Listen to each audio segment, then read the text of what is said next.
পাবনা জেলার চাটমোহর উপজেলায় অবস্থিত বেজপাড়া, প্রভাকরপাড়া, পাথাইলহাট, কৈনুরা সম্মিলিত হাফেজিয়া মাদ্রাসা ও এতিমখানার উদ্যোগে আয়োজিত আজকের এই 25তম বার্ষিক ওয়াজ মাহফিলের মুহতারাম শ্রদ্ধাভাজন সভাপতি, অত্র মাদ্রাসা পরিচালনা কমিটির সম্মানিত সভাপতি, এই এলাকার সকলের শ্রদ্ধাভাজন ব্যক্তিত্ব জনাব আলহাজ মোহাম্মদ সোহরাব আলী সরকার, আজকের মাহফিলের সম্মানিত অতিথি খুলনা মেট্রোপলিটন পুলিশের সাবেক কমিশনার জনাব আলহাজ মোহাম্মদ মুজাম্মেল হক, অত্র এতিমখানা এর সম্মানিত আজীবন দাতা সদস্য, বিশিষ্ট ব্যবসায়ী ও সমাজসেবক জনাব আলহাজ সরকার কবির আহমেদ লিটন। আল্লাহ তাআলা তাদেরকে দ্বীনের জন্য, কোরআনের জন্য কবুল করেন, আমরা সবাই বলি আমিন। এতক্ষণ আমাদের সামনে কোরআন সুন্নাহর আলোকে অত্যন্ত তথ্যবহুল এবং প্রাঞ্জল ভাষায় আলোচনা পেশ করেছেন প্রখ্যাত আলেমে দ্বীন, মুফাসসিরে কোরআন, সদরঘাট কেন্দ্রীয় জামে মসজিদ ঢাকা এর সম্মানিত খতিব, আমার শ্রদ্ধাভাজন বড় ভাই ফদিলাতুশ শেখ নাসির ইকবাল বিন শাফি হাফিজাহুল্লাহ ওয়া রাআহ ওয়া আতালাল্লাহু উমরাহ ওয়া বারাকাল্লাহু ফি হায়াতিহি ওয়া জাআলাহুল্লাহু মিনাল ইবাদিল মুখলিসিন, আমরা সবাই বলি আমিন। আজকের মাহফিলে আরো বক্তব্য রেখেছেন জনাব হযরত মাওলানা রুস্তম আলী জিহাদি সাহেব, আল্লাহ তার ইজ্জত সম্মান বাড়িয়ে দেন, আল্লাহ তাকে হায়াতান তাইয়্যিবা সিহহাতান কুল্লিয়া দান করেন, আমরা সকলে বলি আমিন। উপস্থিত আমাদের মাথার তাজ শ্রদ্ধাভাজন উলামায়ে কেরাম, মাহফিলে এসেছেন বিভিন্ন মাদ্রাসার আসাতিদায়ে কেরাম, এসেছেন বিভিন্ন মসজিদের খুতাবা এবং আইম্মায়ে কেরাম, এসেছেন স্কুল কলেজের সম্মানিত স্যারেরা, উপস্থিত বিভিন্ন রাজনৈতিক দলের সম্মানিত নেতৃবৃন্দ, সামাজিক নেতৃবৃন্দ, আমার সামনে বসা পিতৃতুল্য সম্মানিত মুরব্বিয়ানে ইজাম, যুগে যুগে আল্লাহর জমিনে আল্লাহর দ্বীন প্রতিষ্ঠায় যারা অগ্রসেনানীর ভূমিকা পালন করেছেন, আমার কলিজার টুকরা প্রিয় যুবক, তরুণ এবং ছাত্র ভাইরা, পর্দার আড়ালে থাকা সম্মানিতা মা এবং বোনেরা, উপস্থিত মিডিয়ার প্রিয় কর্মী এবং সাংবাদিক ভাইরা, প্রিয় চাটমোহর তথা সম্মানিত পাবনাবাসী, আপনারা সবাই কেমন আছেন? আলহামদুলিল্লাহ, আল্লাহ আমাকেও ভালো রেখেছেন। আমাদের সবাইকে সুস্থতার সাথে বাঁচিয়ে রেখে আজকের এই সুন্দর, বরকতময়, নান্দনিক এবং জান্নাতি এই আয়োজনে আমাদেরকে শামিল হওয়ার তৌফিক যিনি দান করেছেন, গলার আওয়াজ বড় করে সবাই বলেন তো তিনি কে? সেই মহান রবের জন্য হৃদয়ের সবটুকু ভালোবাসা, আবেগ, অনুভূতিকে উজাড় করে দিয়ে খুশি মনে প্রাণবন্ত আওয়াজে উচ্চ কণ্ঠে কালিমাতুশ শুকর আদায় করে আমরা সকলেই পড়ছি আলহামদুলিল্লাহ। অসংখ্য অগণিত দুরুদ এবং সালাম পেশ করছি সর্বকালের, সর্বযুগের সর্বশ্রেষ্ঠ মহামানব নবিয়ুনা ওয়া সাইয়্যিদুনা ওয়া কুদওয়াতুনা মুহাম্মাদুর রাসূলুল্লাহ সাল্লাল্লাহু আলাইহি ওয়াসাল্লামের প্রতি, যাকে আল্লাহ তাআলা আমাদের হেদায়েতের জন্য পাঠিয়েছেন। আল্লাহুম্মা সাল্লি আলাইহি, আল্লাহুম্মা বারিক আলাইহি। সম্মানিত উপস্থিতি, মানুষের জীবনে সময় হচ্ছে মহামূল্যবান সম্পদ। যে সময় মানুষের জীবন থেকে চলে যায় তার কোনোদিন ফিরে আসে না। সম্পদের চেয়েও সময় হলো মানুষের জীবনের জন্য মহামূল্যবান সম্পদ। কারণ সম্পদ মানুষ যদি হারায়ও জীবনে আবার তা ফিরে পাওয়ার সম্ভাবনা আছে, কিন্তু যে সময় মানুষের জীবন থেকে মাইনাস হয়, চলে যায়, সেটা আর কখনো ফিরে আসে না। মনে করুন 2015 সালে কোনো ব্যক্তি ব্যবসায় 50 লক্ষ টাকা ক্ষতিগ্রস্ত হয়েছে। 2025 বা 26 সালে সে আবার 1-1.5 কোটি টাকা লাভ করার সুযোগও তার জীবনে আসতে পারে। তার মানে সম্পদ চলে গেলে সম্পদ আবার ফিরে পাওয়ার সম্ভাবনা আছে। কিন্তু আপনারা বলেন তো, মানুষের জীবন থেকে যে সময়টুকু চলে যায় তা কি আর কখনো ফিরে পাওয়া যায়? জোরে বলেন, ফিরে পাওয়া যায়? এই কথাগুলো কেন বলেছি জানেন? আপনারা অনেকে অনেক দূর দূরান্ত থেকে এসেছেন, এজন্য আমি আপনাদেরকে অনুরোধ করতে চাই, আমরা যতক্ষণ এখানে কথা বলবো এবং শুনবো, আমরা একটা সেকেন্ডও নষ্ট করব না।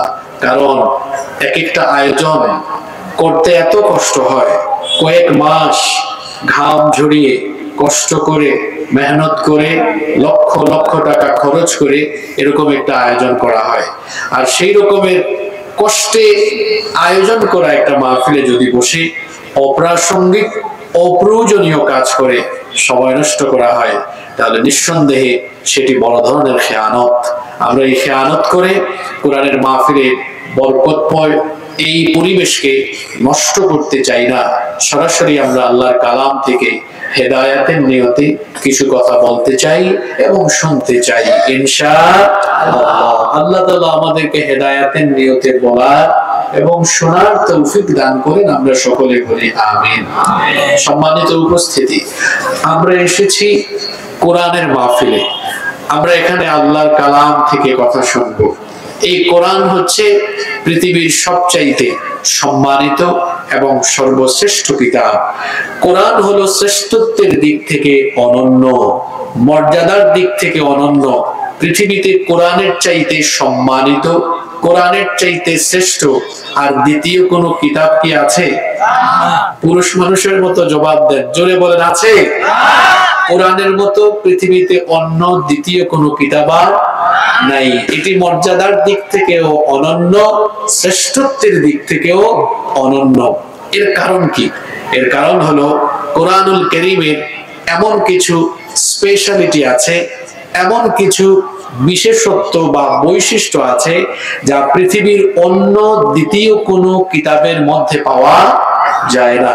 এই ধরনের 15টি বিশেষত্ব বা বৈশিষ্ট্য আমি আপনাদের সামনে তুলে ধরবো ইনশাআল্লাহ। নাম্বার 1, ওয়াজ শুরু হয়ে গেছে, মনোযোগ দিয়ে শোনেন। Number 1, 1 number, Quran is a book that is most read in this world.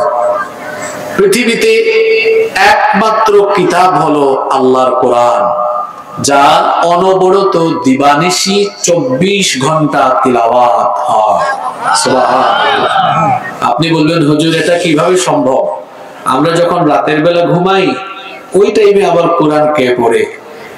এটা কি আবেগী কথা হয়ে গেল নাকি?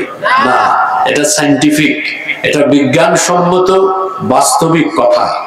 কারণ মহাকাশ বিজ্ঞান এবং জ্যোতির্বিজ্ঞানীরা গবেষণা করে দেখেছেন পৃথিবীর ঘূর্ণায়মান গতি এবং আহ্নিক গতি আর বার্ষিক গতির ফলে পৃথিবীর বিভিন্ন স্থানে সময়ের ভিন্নতা আছে। যেমন বাংলাদেশে এখন রাত 11টা বাজে, কিন্তু পৃথিবীর সব দেশে কি এখন রাত 11টা নাকি? এখন আমেরিকায় দুপুর 12টা বাজে, লন্ডনে এখন বিকেল 5টা বাজে, সৌদি আরবে এখন রাত 8টা বাজে। সময়ের ভিন্নতার কারণে বিজ্ঞানীরা, জ্যোতির্বিজ্ঞানীরা গবেষণা করে দেখলেন এই সময়ের ভিন্নতার কারণে পৃথিবীতে 24 ঘন্টায় কোথাও না কোথাও আজান হয়। সুবহানাল্লাহ পড়বেন না? এখন এই মুহূর্তে কোন দেশে ফজরের আজান হচ্ছে, কোন দেশে যোহরের আজান, কোন দেশে মাগরিব, কোন দেশে এশা।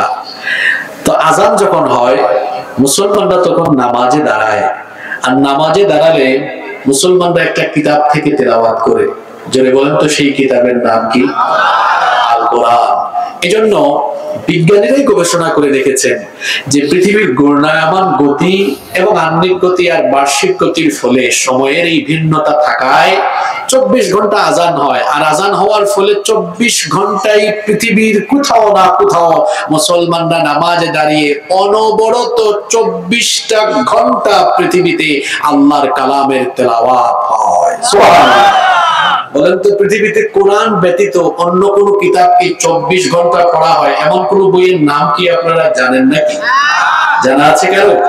তাহলে এটা হলো কোরআনের 1 number speciality. Number 2 number, nobody has bothered to read or heard the holy book Quran. এটি এমন এক কিতাব, এটি পড়লে, তিলাওয়াত করলে কিংবা তিলাওয়াত শুনলে কেউ কোনোদিন বিরক্ত হয়নি, কশ্চিনকালে হবেও না। আচ্ছা, আপনারা যে এখানে কয়েক ঘন্টা ধরে বসে আছেন, কোরআন শুনতেছেন, আপনারা কি বিরক্ত হয়ে গিয়েছেন নাকি? আল্লাহর কালাম এটা এমনই জাদুমাখা এক কিতাব। এই কিতাব থেকে কেউ যদি তেলাওয়াত করে কিংবা এই কিতাব যদি কেউ শুনে, তেলাওয়াত করলে যেমন বিরক্ত লাগে না, শুনলেও তেমন বিরক্ত লাগে না। যাদের গান শোনার অভ্যাস আছে, কোন একটা গান যখন রিলিজ হয়, ওই গান যদি একটানা কয়েকদিন শুনে, তারপরে সে বলে একই গান কত আর শুনবো, শুনতে শুনতে ভালো লাগে না, বিরক্ত হয়ে যায়। কবিতা আবৃত্তি করার কিংবা শোনার যাদের অভ্যাস আছে, একই কবিতা বারবার পড়লে বা শুনলে তাদের বিরক্ত লাগে। এমনকি উপন্যাসের বই বা যে কোনো বই কয়েকবার পড়লে পরে আর ভালো লাগে না। কিন্তু আল্লাহর কালাম হলো এই জায়গায় ব্যতিক্রম। আমরা জন্মের পরে যখন এডাল্ট হলাম, এডাল্ট হওয়ার পর থেকে আমরা মসজিদে গিয়ে নামাজ আদায় করি, এডাল্ট হওয়ার পর থেকে মসজিদে যাই, আর আমরা শুনি প্রত্যেকটা মসজিদেই ইমাম সাহেব 5 ওয়াক্ত নামাজ একটা সূরা দিয়ে আরম্ভ করেন। সবাই বলেন তো দেখি সূরাটার নাম কি? সূরাতুল ফাতিহা। এডাল্ট হওয়ার পর থেকে নামাজে গিয়ে আমরা শুনি প্রত্যেক হুজুর, প্রত্যেক ইমাম সাহেব এই সূরা দিয়ে নামাজ আরম্ভ করেন। বলেন তো কোথাও কি এমন হয়েছে নাকি কেউ গিয়ে অভিযোগ করেছে, হুজুর প্রতিদিন তো দেখি একই সূরা দিয়ে আপনি নামাজ শুরু করেন, আপনি কি আর কোন সূরা পারেন না? এক সূরা শুনতে শুনতে আমরা বিরক্ত হয়ে গেলাম, আমাদের তো ভালো লাগে না, অন্য কোন সূরা দিয়ে নামাজ শুরু করেন। বলেন তো পৃথিবীতে আজ পর্যন্ত বিরক্ত হয়ে এমন কোন কথা কেউ বলেছে নাকি? কিয়ামত পর্যন্ত বলার কোন সম্ভাবনা আছে নাকি? এমন কথা তো বলবেই না, বরং উল্টা শোনা যায়। এক একজনের ভয়েস, এক একজনের কণ্ঠ এক এক রকম। কোন কোন আলেম এত সুন্দর করে সুললিত কণ্ঠে কোরআন পড়েন, তাদের কণ্ঠে আল্লাহর কালাম শুনলে মনে হয় এখন যেন আসমান থেকে আল্লাহর কালামের আয়াতগুলো নাজিল হচ্ছে। আল্লাহু আকবার। বিশেষ করে আপনারা যদি হজে বা উমরায় যান, হারামাইন শরীফাইনে মসজিদে হারাম এবং মসজিদে নববীতে যদি নামাজ আদায় করেন, হাজার হাজার মানুষ এখানে বসে আছেন। অনেকে হয়তো তোমার ঘর এখনো জিয়ারত করতে পারেন নাই, তোমার হাবিবের রওজা শরীফেও যেতে পারেন নাই। এমন যারা আছেন, আল্লাহ সবাইকে তুমি তোমার ঘরের মেহমান বানিয়ে দিও, বলেন আমিন। যারা গিয়ে এসেছেন, আল্লাহ যেন তাদেরকে বারবার ডেকে নেন, বলেন আমিন। সেখানে গেলে দেখবেন কাবা শরীফের ইমামরা, মসজিদে নববীতে যখন নামাজ আরম্ভ হয়, হারামাইনের ইমামরা এত সুন্দর করে কোরআন পড়ে, শুনলে মনে হয় যেন আসমান থেকে এখন কোরআন নাজিল হচ্ছে। এত সুন্দর সুরে তারা কোরআন পড়ে, মনে হয় যেন সুরের দরিয়ায় মানুষের অন্তরটাকে তারা ভাসিয়ে দেয়। আল্লাহু আকবার। আমি তো নিজে এরকম বহুবারই দেখেছি, বহুবার এমন দেখেছি। আমার পাশে অনেক মুসল্লিরা নামাজে কেঁদেছে, নামাজ শেষে জিজ্ঞেস করেছি, ওখানে তো নামাজের অনেক বড় জামাত, বিশেষ করে রমজান মাসে 25 লক্ষ 30 লক্ষ মুসল্লি হয়ে যায়। আল্লাহু আকবার। আমার পাশে অনেক মুসল্লিকে কাঁদতে দেখেছি। নামাজ শেষে জিজ্ঞেস করলাম, ভাই আপনি কি কোরআনের অর্থ বুঝেন নাকি? বলে না, কোরআনের আমি অর্থ বুঝি না। জিজ্ঞেস করলাম, অর্থ যদি না বুঝেন তাহলে আপনি কাঁদলেন কেন? বলে অর্থ বোঝা লাগে না, এত সুন্দর করে আল্লাহর কোরআন পড়ে এটা যখন শুনি, অর্থ না বুঝলেও কোরআনের একটা আকর্ষণ আছে, সুরের আলাদা একটা আকর্ষণ আছে।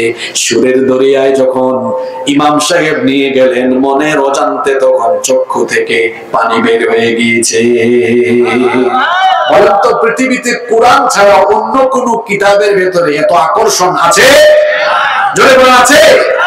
নাম্বার 3 নম্বর, পৃথিবীর একমাত্র কিতাব হচ্ছে কোরআন, যার মুখস্থকারীর সংখ্যা এত বেশি। The number of the people who have memorized the Holy Book Quran is countless. এই কিতাবের হাফেজ, এই কিতাবের মুখস্থকারীর সংখ্যা পৃথিবীতে অগণিত, গণনা করে আপনি শেষ করতে পারবেন। অন্যান্য কোন কিতাবের হাফেজ আপনি পাবেন না। তাওরাতের, জাবুরের, ইনজিলের এত হাফেজ আপনি পৃথিবীতে পাবেন না। এমনকি যে কোনো ধর্মের অন্যান্য কোন ধর্মীয় গ্রন্থের এত হাফেজ আপনি খুঁজে পাবেন না। গীতা, বেদ, রামায়ণ, কোন কিতাবের এত হাফেজ আপনি পাবেন না। এই যে আপনাদের এলাকায় এই মাদ্রাসা থেকে আজকে মোট 8 জন ছেলেকে পাঠিয়ে দেওয়া হলো, বলেন তো এই ইউনিয়নের মধ্যে অন্য কোন কিতাবের হাফেজ কি পাওয়া যাবে নাকি? কথা বলেন না কেন? এখানে কি তাওরাত, জাবুর বা ইনজিলের কোন হাফেজ আছে নাকি? এখানে গীতা, বেদ, রামায়ণের কোন হাফেজ নাই। আপনি প্রতি জেলা থেকে সার্চ করলেও একজন পাবেন কিনা সন্দেহ, প্রতি বিভাগে সার্চ করলেও আপনি 5 জন পাবেন কিনা সন্দেহ আছে। কিন্তু বলেন তো, প্রতিটি গ্রামের, প্রতিটি পাড়ায় পাড়ায় কোরআনের হাফেজ আছে না নাই? আরো জোরে বলেন, আছে না নাই? আর এই কোরআনকে মুখস্থ করার জন্য আল্লাহ সহজ করে নাজিল করেছেন। এজন্য কোরআনে কারীমের 54 নম্বর সূরা, সূরাতুল কমারের 17 নম্বর আয়াতে আল্লাহ বলছেন, ওয়ালাকাদ ইয়াসসারনাল কুরআনা লিযিকরি ফাহাল মিন মুদ্দাকির। আর তোমাদের পড়ার জন্য, বোঝার জন্য, মুখস্থ করার জন্য এই কোরআনকে যিনি সহজ ভাষায় নাজিল করেছেন তিনি কে? তা সহজ না হলে কি স্মৃতিপটে 30 পারা মেমোরাইজ করে রাখা যেত? যেত না। এই দয়াটা কার? জোরে বলেন, অনুগ্রহ কার? আর যারা হাফেজ এরা খুব মেধাবী, কিন্তু অনেকে আছে মাদ্রাসার ছেলেদেরকে মনে করে কম মেধাবী। বলেন তো, স্কুল কলেজের একটা ছাত্রকে ডেকে এনে যদি জিজ্ঞেস করেন, তোমার ক্লাসে তো তোমার একাডেমিক অনেকগুলো সাবজেক্ট আছে, সেখান থেকে যে কোনো একটা বই একদম প্রথম পাতা থেকে শেষ পাতা পর্যন্ত মুখস্থ শোনাতে পারবে কিনা? বলেন পারবে? ওদের অবস্থা তো জানি। ওরা সাজেশন খুঁজে এক্সামের আগে বলে, স্যার একটা এক্সাম আউটলাইন বা একটা গাইডলাইন দেন, গাইডলাইন বা একটা আউটলাইন দেন যেন কম পড়ে তাড়াতাড়ি পাস করতে পারে। তার 10টা 12টা সাবজেক্ট আছে, জিজ্ঞেস করলে একটা বইয়ের আগাগোড়া মুখস্থ শোনাতে পারে না। কিন্তু আপনি যদি কোন হাফেজি মাদ্রাসায় গিয়ে 7-8 বছরের একটা ছেলেকে বলেন, 7-8 বছর অনেকে হাফেজ হয় না, যদি বলেন বাবা এই যে কোরআন, এত বড় কোরআন, তুমি কি এটার প্রথম পাতা থেকে শেষ পাতা শোনাতে পারবে? কি মনে হয় আপনাদের? ও বলবে, সামনে তো রমজান মাস আসতেছে, আমি আপনাকে দাওয়াত দিলাম, প্রথম তারাবিতে আপনি আমার পিছনে দাঁড়াবেন, আমি প্রথম পাতা আরম্ভ করব, শেষ তারাবিতে আপনাকে শেষ সূরা শেষ লাইন শোনায় দিব। তাহলে বলেন তো, মাদ্রাসার ছেলেরা কি দুর্বল না মেধাবী? মাদ্রাসার ছেলেরা কি দুর্বল না মেধাবী? মেধাবী না হলে সব পাবলিক বিশ্ববিদ্যালয়েরা ফার্স্ট হয় কিভাবে? অনেকে মনে করে মাদ্রাসার ছেলেরা কিছুই জানে না। আপনি English, math, science, history, social studies এর সাবজেক্ট গুলো পড়েন, মাদ্রাসার ছেলেটাও এগুলো পড়ে। বাড়তি হিসেবে সে কোরআন, হাদিস, আকাইদ, ফিকহ, সিরাত, ইসলামিক স্টাডিজ এর এই সাবজেক্ট গুলো পড়ে। তাকে আপনি দুর্বল ভাবার কোনো কারণ নেই, সে আরো অনেকগুলো বিষয় বাড়তি পড়েছে। এজন্য আপনারা দেখেছেন ঢাকা বিশ্ববিদ্যালয় সহ পৃথিবীর নাম করা সব বিশ্ববিদ্যালয়, বুয়েট, চুয়েট, কুয়েট, রুয়েট সহ নাম করা বিশ্ববিদ্যালয়গুলোতে স্কুল কলেজের ছাত্রদেরকে পেছনে ফেলে মাদ্রাসার ছেলেরা ফার্স্ট হয়ে যাচ্ছে। আল্লাহর কোরআন এর 3 নাম্বার বিশেষত্ব বলছিলাম, এটার মুখস্থকারীর সংখ্যা পৃথিবীতে সবচেয়ে কম না সবচেয়ে বেশি? জোরে বলেন, সবচেয়ে কম না সবচেয়ে বেশি? আর এখানে আল্লাহ তাআলার একটা অভিনব পদ্ধতি দেখেন, এর মাধ্যমে কোরআনকে তিনি কিভাবে সংরক্ষণ করছেন। আল্লাহ তাআলা লাউহে মাহফুজে সংরক্ষণ রেখেছেন। অন্যদিকে কোরআন শ্রেষ্ঠত্বের দিক থেকে কেন অনন্য? কারণ পৃথিবীর সব কিতাব হারিয়ে গেলেও কোরআন কখনো হারাবে। আচ্ছা বলেন তো, সারা পৃথিবীর সব কোরআনকে এক জায়গায় জমা করে কেউ যদি আগুন দিয়ে পুড়ায় দেয়, কোরআন কি পৃথিবী থেকে হারিয়ে যাবে? আপনি তো কিতাব পৃষ্ঠা জ্বালিয়েছেন, কিন্তু লক্ষ লক্ষ কোটি কোটি হাফেজের মাথার মধ্যে যে কোরআন আছে, স্মৃতিপটে সিনায় যে তারা কোরআন ধরে রেখেছে, আপনি কি সেখান থেকে মুছে দিতে পারবেন? এই হাফেজদেরকে হয় খুন করতে হবে, নইলে এটা সম্ভব। ওই যে লোকটা হিন্দু, কিন্তু লিখেছে বড় সুন্দর, যদি আগুন লেগে ধ্বংস হয়ে যায়, যদি আগুন লেগে যায় পুড়ে যায় পৃথিবীর সব বইয়ের দোকান, বিশ্ব থেকে হারাবে না, বিশ্ব থেকে হারাবে না পবিত্র কোরআন। করবে কেমন করে কোরআন ধ্বংস? আগুনের হতে আছে বিশ্ব ভরা অগণিত কোরআনে হাফেজ, তারা ছাপায় আসমানি গ্রন্থ, তারা ছাপায় আসমানি গ্রন্থ, বাঁচাবে কোরআনের মা, বিশ্ব থেকে হারাবে না, বিশ্ব থেকে হারাবে না পবিত্র কোরআন। আল্লাহু আকবার। কোরআন হারাবে না, কোরআন ওয়ালারাও হারাবে না, বরং কোরআনের বিরুদ্ধে যারা যাবে, কোরআন ওয়ালাদের সাথে যারা বেয়াদবি করবে, তারা হারাবে, পালাবে, ধ্বংস হয়ে যাবে। কোরআন ওয়ালারা কখনো হারায় না, পালায় না, ধ্বংস হয়ে যায় না, কারণ কোরআন আর কোরআন ওয়ালাদেরকে হেফাজতের দায়িত্ব যিনি নিয়েছেন, জুড়ে বলেন তো তিনি কে? নাম্বার 4, কোরআনে কারীমে 4 নাম্বার স্পেশালিটি হলো, এটা এমন এক কিতাব, the entire Quran has been presented in poetic form.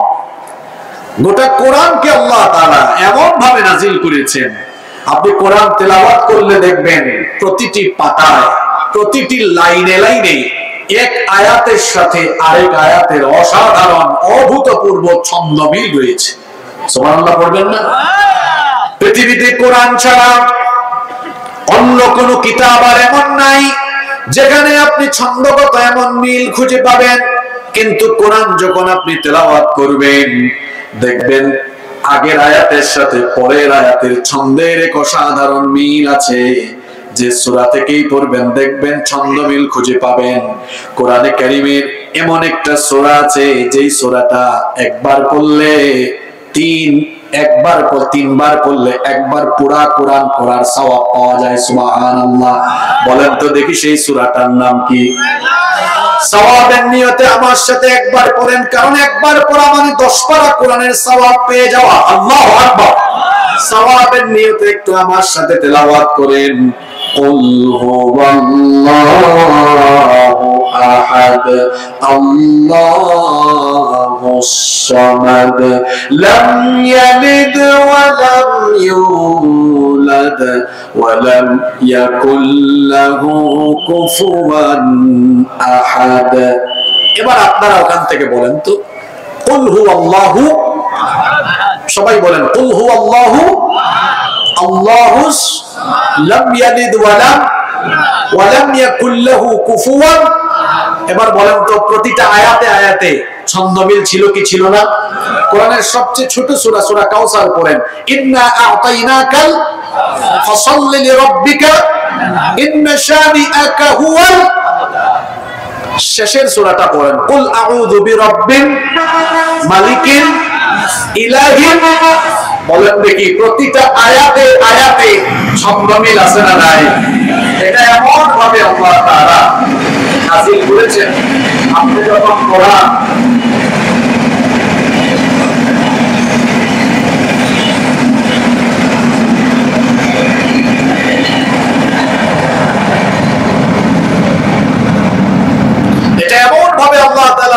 করেছেন। আপনি যখন পড়বেন মিনাল বিদায়া ইলা নিহায়া, ফ্রম স্টার্টিং টু এন্ডিং, শুরু থেকে শেষ পর্যন্ত যেখানেই পড়বেন ছন্দের অসাধারণ মিল আপনি খুঁজে পাবেন। আল্লাহু আকবার। নাম্বার 5, আল্লাহর কালামের 5 নাম্বার স্পেশালিটি হলো there is no contradiction between the holy book Quran and science. কোরআনের সাথে বিজ্ঞানের কোনো দ্বন্দ্ব। বিজ্ঞান হলো ব্যাকডেটেড, কোরআন হলো আপডেটেড। কিন্তু দুঃখের বিষয় কি জানেন? এদেশের 90% মানুষ মুসলমান, এর মধ্যে প্রায় 88 থেকে 89% এখনো কোরআন বিশুদ্ধ করে পড়তেই পারে না। অর্থ বুঝবে কখন, ব্যাখ্যা বুঝবে কখন?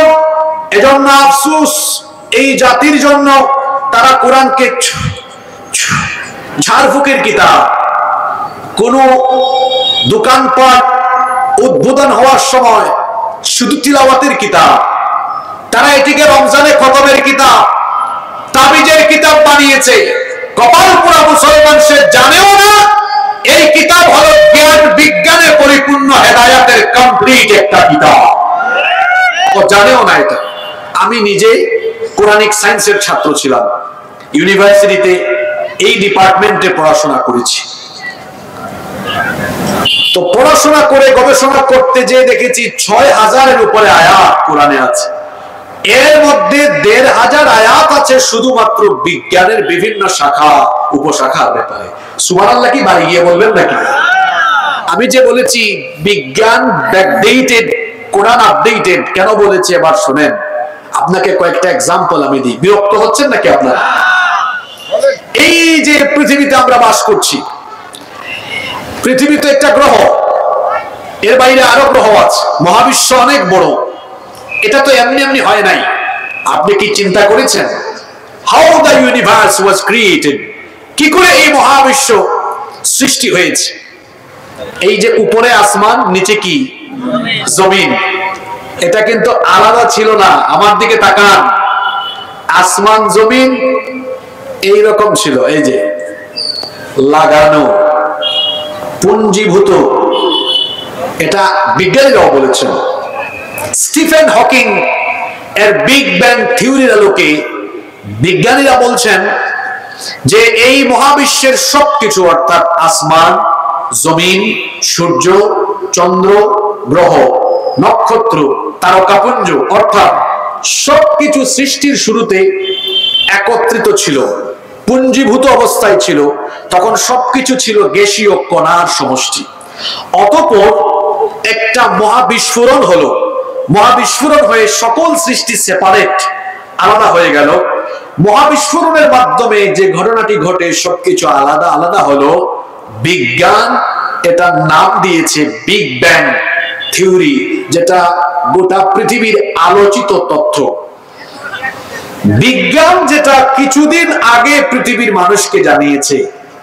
আপনি যে কোরআনকে ঝাড়ফুঁক, হুজুর, মোল্লা, মৌলবীর কিতাব আর খতমের কিতাব মনে করেছেন, নিজেও পড়লেন না, নিজের সন্তানদেরকেও শিখালেন না, সেই কিতাবে রব্বুল আলামিন বিজ্ঞানের জন্ম হওয়ার আগে, যখন পৃথিবীতে বিজ্ঞানের জন্ম হয় নাই, আজ থেকে 1500 বছর আগে মহাবিশ্ব উৎপত্তির এই ধারণা আল্লাহ তাআলা কোরআনের ভেতরে ঢুকায়া দিয়েছেন। কোরআনে কারীমের 21 নম্বর সূরা, সূরাতুল আম্বিয়া এর 30 নম্বর আয়াত আপনি খুলে দেখুন। আল্লাহ তাআলা বলছেন, আওয়ালাম ইয়ারাল্লাযীনা কাফারু আন্নাস সামাওয়াতি ওয়াল আরদা كانتا رتقا ففتقناهما। আল্লাহ তাআলা বলছেন, অবিশ্বাসীরা কি দেখে না? আসমান সমূহ আর জমিন একত্রিত অবস্থায় ছিল, একসাথে লাগানো ছিল। ফাফাতাকনাহুমা, অতঃপর আমি আল্লাহ আমার মহা ক্ষমতা বলে সেটাকে আলাদা করে দিলাম। কোরআনের একটা মজা হলো, এক আয়াতের তাফসীর অন্য আয়াতে পাওয়া যায়। কি করে আল্লাহ আলাদা করে দিলেন? কোরআনে কারীমের 41 নম্বর সূরা, সূরা হামিম আস-সাজদা এর 11 নম্বর আয়াতে রব্বুল আলামিন বলছেন, ثم استوى إلى السماء وهي دخان فقال لها وللأرض ائتيا طوعا أو كرها قالتا آتينا طائعين মহাশূন্যে মহাবিস্ফোরণ হলো। মহাবিস্ফোরণের পরে আকাশ যখন ধোঁয়াশাচ্ছন্ন ছিল, তখন ধোঁয়াশাচ্ছন্ন আকাশের দিকে মনোনিবেশ করে আল্লাহ তাআলা আসমান জমিনকে অর্ডার করলেন, তোমরা পরস্পর আলাদা হয়ে যাও। আসমান জমিন তখন জবাব দিল, ক্বালাতা আতাইনা তাইঈন, আমরা আমাদের রবের হুকুম মেনে অনুগতদের মতো অস্তিত্বমান হয়ে আলাদা হয়ে গেলাম।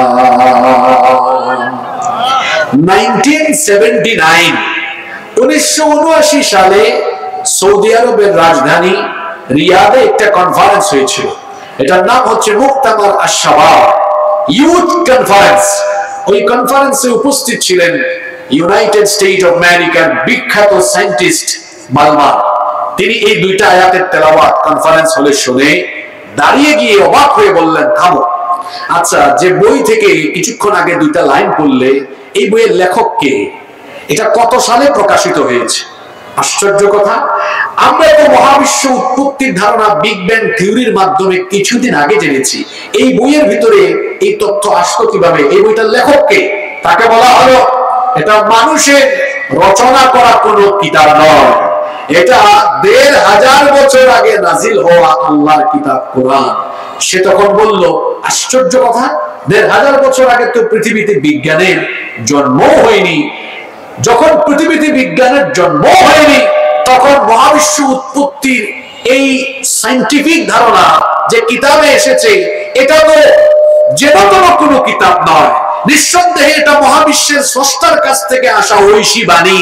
এজন্য আমি আর গুমরাহিতে পড়ে থাকতে চাই না। ওই কনফারেন্স হলের প্রতিটি মানুষকে সাক্ষী রেখে সে কালেমা পড়ে সেখানেই মুসলমান হয়েছে। বিজ্ঞান যত উন্নত হচ্ছে, বিজ্ঞানীরা এতিমের মতো, ভিক্ষুকের মতো মাথা নত করে কুরআনের সামনে বসে যেতে বাধ্য হচ্ছে। কিন্তু আফসোস এই জাতির জন্য, যেখানে বিজ্ঞান আর বিজ্ঞানীরা কোরআনের কাছে মাথা নত করে দিয়ে তারা ইসলামের সুশীতল ছায়াতলে আশ্রয় গ্রহণ করছে। আবার কিছু মানুষ জন্মসূত্রে মুসলমান হয়েও কোরআন না পড়ে, কোরআন থেকে দূরে গিয়ে মানুষের তৈরি করা মতবাদের সামনে মাথা নত করে দিয়ে সেগুলাকে গ্রহণ করার ফলে তারা আজ পৃথিবীতে লাঞ্ছিত আর বঞ্চিত হচ্ছে। কোরআন তো পড়লো না, বিজ্ঞান, আপনার সায়েন্স, এটা কোরআনের কাছে ব্যাকডেটেড। আপনি চিন্তা করুন তো, মাথার উপরে যে আসমান আছে, এই আসমান তো আল্লাহ এমনি এমনি বানান নাই। এই যে এত বিশাল প্যান্ডেল, শামিয়ানা উপরে দিয়েছেন কেন? কুয়াশা যেন না পড়ে, তাই না? আপনাদের বাসা বাড়িতে ছাদ কিংবা চাল আপনারা দিয়েছেন কেন? প্রটেকশনের জন্য, সিকিউরিটির জন্য, যেন শীতকালে কুয়াশা না পড়ে, গ্রীষ্মকালে প্রখর রোদ না লাগে, আবার বর্ষাকালে যেন বৃষ্টি না পড়ে। অর্থাৎ এটা আপনাদের বাসা বাড়ির প্রটেকশন বা সিকিউরিটির জন্য আপনারা দিয়েছেন। তো মাথার উপরে যে এত বিশাল আসমান, এটা কি আল্লাহ তাআলা এমনি এমনি বানিয়েছেন? আজকের বিজ্ঞান তো গবেষণা করে বলছে, the sky has been built as a roof for the protection of the earth. মাথার উপরে এই আসমানকে আল্লাহ তাআলা পৃথিবীবাসীর প্রটেকশনের জন্য সুরক্ষিত ছাদ বানিয়েছেন। সুবহানাল্লাহ। সুরক্ষিত কি বানিয়েছেন? একটু আমার সাথে কথা বলেন, সুরক্ষিত কি বানিয়েছেন? ছাদ বানিয়েছেন। কেমনে এটা সুরক্ষিত ছাদ? এখানে সায়েন্সের অনেক ছাত্ররা আছে, তারা ভালো বলতে পারবে আরো। এই যে মহাশূন্যে বায়ুমণ্ডলীয় স্তর আছে, এই স্তরের সংখ্যা হলো 7। বিজ্ঞান বলেছে 7 স্তর। আল্লাহ তো কোরআনে বলেই দিয়েছেন 7 স্তর বিশিষ্ট আকাশ।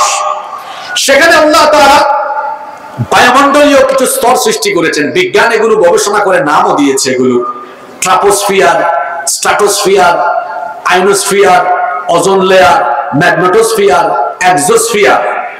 আমি যদি সহজে আপনাদেরকে বুঝাই, পানির ফিল্টার দেখেছেন আপনারা? আপনারা কথা বলেন, পানির ফিল্টার দেখেছেন কিনা? সেখানে অনেকগুলো স্টেজ থাকে, স্তর থাকে, অনেকগুলো স্তরে পানি কি হয়? বিশুদ্ধ হয়। মানে পানি যদি আর্সেনিক যুক্ত থাকে বা পানিতে কোনো সমস্যা থাকে, এটা ফিল্টারিং করে কি হয়ে যায়? পিউরিফাই হয়ে যায়। আমাদের আকাশের এই যে আসমানের উপরে মহাশূন্যে, এখানে বায়ুমণ্ডলীয় 7টা স্তর আছে। আমি বোঝানোর জন্য বলি, এটা ফিল্টারের মতো অনেকটা। কেন?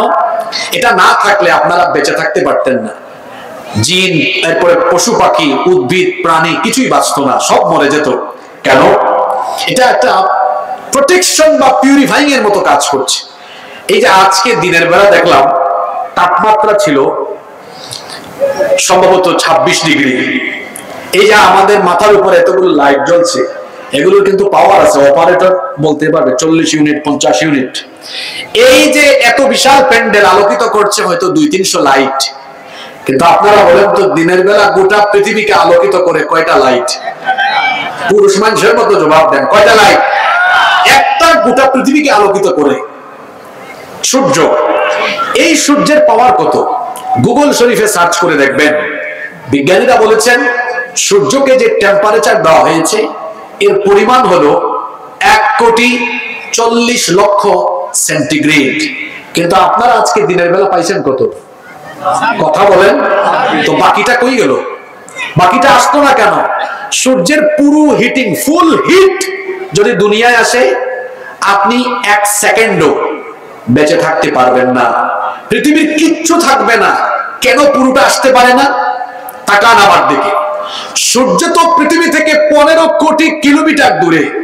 এর আলো পৃথিবীতে পৌঁছাতে সময় লাগে 8 মিনিট 10 সেকেন্ড। আর এটার আলো সরাসরি পৃথিবীতে এসে হিট করতে পারে না। দেখেন আল্লাহ কি কারবার করে রাখছেন। ওই যে 7টা বায়ুমণ্ডলীয় স্তর আছে, সূর্যের প্রচন্ড হিট এসে প্রথম স্তরে, প্রথম স্টেজে বাধা খায়, পিউরিফাইং হয়ে নেক্সট স্টেজ, পিউরিফাইং হয়ে নেক্সট স্টেজ, পিউরিফাইং হয়ে নেক্সট স্টেজ। এরকম 7টা স্তরে পিউরিফাইং হয়ে হয়ে যতটুকু আলো হলে আপনারা বেঁচে থাকবেন, পৃথিবীর সব স্বাভাবিক থাকবে, ততটুকু আলো আল্লাহ পৃথিবীতে পাঠান। শুধু তাই নয়, আপনারা যারা বিমানে চলাফেরা করেন তারা জানেন বিমান যখন টেক অফ করে উপরে উঠে যায়, 35,000 ফিট 39,000 ফিট উপরে যখন থাকে, তখন ওখানে তাপমাত্রা কি বেশি না কম? বিমানে উঠছেন কখনো? তাপমাত্রা বেশি কে বলছে? যত উপরের দিকে উঠবেন টেম্পারেচার তত বেশি না, কম। এজন্য দেখবেন ইন্টারন্যাশনাল ফ্লাইটে যখন আপনি থাকবেন, বিমান যখন ল্যান্ডিং করে কান বন্ধ হয়ে যায়, একদম অবস্থা এমন হয়। বিজ্ঞানীরা বলেছেন মহাশূন্যের খালি স্থানের তাপমাত্রা হলো -270। এখন টেম্পারেচার কত? দাঁড়ান আমি দেখি। এখন টেম্পারেচার হলো 18 ডিগ্রি সেলসিয়াস। আপনারা কি কখনো মাইনাস দেখেছেন? দেখেন নাই তো। ওই পঞ্চগড় ঠাকুরগাঁওয়ে তাও মাইনাস হয় না, 7-8 ডিগ্রি হয়।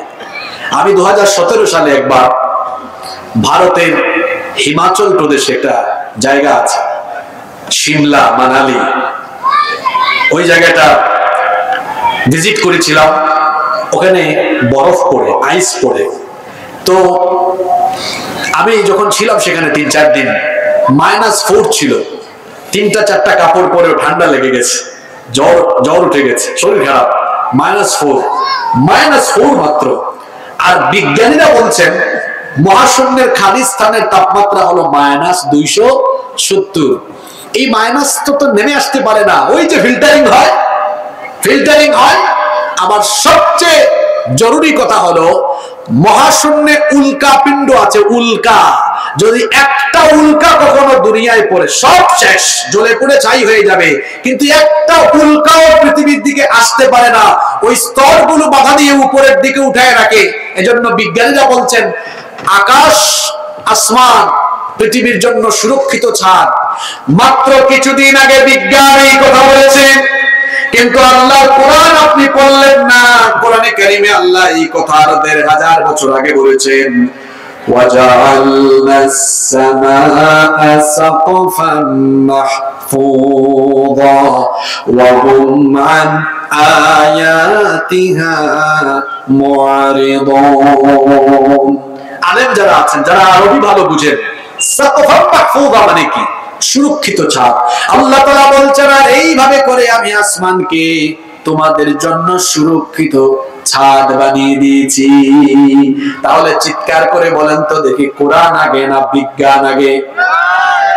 পুরুষ মানুষের মতো জবাব দেন, কোরআন আগে না বিজ্ঞান আগে? আরেকটা উদাহরণ দেই, দেখেন এই যে ফিঙ্গারপ্রিন্ট, আঙ্গুলের ছাপ টিপসই দেন আপনারা, বলেন তো দেখি একজনের সাথে আরেকজনের ফিঙ্গারপ্রিন্টের কোনো মিল আছে নাকি? এখন 2025 সাল, 1800 সালের আগে পৃথিবীর একজন মানুষও ফিঙ্গারপ্রিন্টের কথা জানতো না। সর্বপ্রথম এই তথ্য আবিষ্কার হয় ইংল্যান্ডে। ব্রিটিশ বিজ্ঞানী উইলিয়াম হার্সাল মানবদেহের উপরে গবেষণা চালিয়ে এই তথ্য তিনি প্রথমে ইংল্যান্ডে আবিষ্কার করেন। ইংল্যান্ডে এর ব্যবহার প্রথম শুরু হয়, সেখান থেকে গোটা পৃথিবীতে এটা ছড়িয়ে যায়। আমাদের হাতে আঙ্গুল কয়টা? একটার সাথে আরেকটার ফিঙ্গারপ্রিন্টের মিল আছে? পাসপোর্ট অফিসে, সিম রেজিস্ট্রেশনে, সাব রেজিস্ট্রি অফিসে, জায়গা জমির দলিল করতে, বিদেশে গেলে ইমিগ্রেশনে, সব জায়গায় ফিঙ্গারপ্রিন্ট লাগে কি লাগে না? বিজ্ঞান নিয়ে মানুষ এত ফুটানি করে। 1800 সাল আর 2025 সাল, তার মানে হলো আজ থেকে মাত্র 200 বছর আগে পৃথিবীর মানুষ বিজ্ঞানের কল্যাণে যে ফিঙ্গারপ্রিন্টের ধারণা পেয়েছে। কি আশ্চর্য কথা! 1500 বছর আগে আল্লাহ তাআলা কোরআনে কারীমের 75 নম্বর সূরা সূরাতুল কিয়ামা এর 3 এবং 4 নম্বর আয়াতে ফিঙ্গারপ্রিন্টের তথ্য দিয়েছেন। আল্লাহ তাআলা বলছেন, আয়াহসাবু আল্লাম নাজমা'a 'idama বালা কাদিরিনা আলা আন নুসাউইয়া বানানা। যারা মৃত্যু পরবর্তী জীবনকে অস্বীকার করে, তারা মনে করে মানুষ মারা যাওয়ার পরে যখন তার শরীরের হাড্ডি, মাংস, অস্থি, পিঞ্জর সব ছিন্ন বিচ্ছিন্ন আলাদা হয়ে যাবে, পচে যাবে, গলে যাবে, মাটির সাথে মিশে যাবে, কে আবার তাকে আবার পুনরুজ্জীবিত করবে? আল্লাহ তাআলা বলছেন, বান্দারে শোনো, তোমার পচে যাওয়া, গলে যাওয়া, ছিন্ন বিচ্ছিন্ন, চূর্ণ বিচূর্ণ হয়ে যাওয়া এই শরীরকে তো আমি জোড়া লাগাবোই, তার পাশাপাশি বালা কাদিরিনা আলা আন নুসাউইয়া বানানা, তোমাদের প্রত্যেকের হাতে যে আঙ্গুলের মাথা আছে, আঙ্গুলের ছাপ পর্যন্ত আমি আবার পুনর্বিন্যস্ত করব। বলেন দেখি, কোরআন আগে না বিজ্ঞান আগে? জোরে বলেন, কোরআন আগে না বিজ্ঞান আগে? আপনি আর আপনার সন্তান শিখছেন কি আগে মিয়া? আজকে কি মহিলা প্যান্ডেল আছে নাকি?